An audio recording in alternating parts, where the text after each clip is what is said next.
Well, of course, I'm very happy and very privileged nga na yun nga, na sininabi-dami ng members ng Marho. Isa ako sa napili na magpresidente ng Marho this year from today up to 2019.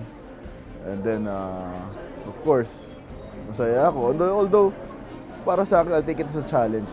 Na yun nga, being the oldest and the most prestigious, I think for me, it's the most prestigious organization. Ako kasi ever since I was an animal lover, ever since I was 9, I got into breeding dogs na. And then went eventually into reptiles. At least ngayon, well, I had a chance na yun. I had a chance to own horses or to raise horses. So ngayon ko lang talaga pinufulfill yung kumbaga yung dati ko nang gusto na magkaroon ng mga kabayo ng pangarera. Well, sana umabot. Well, I have dalawa ang plano kong isali actually. Yung isa nag-barrier a few weeks ago. Then yung isa nag-novato run kanina lang. Well, yung isa is Spitesland. And then yung isa naman is Adjust Reality. Spitesland being, anak siya ni Spitestown na isang ganador sa Amerika.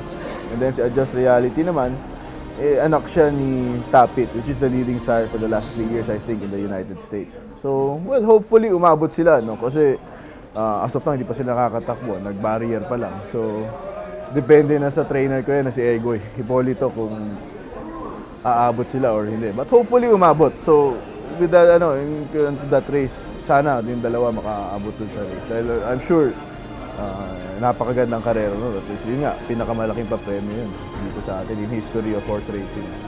Also, I would like to thank MJCI for helping or supporting Marho also.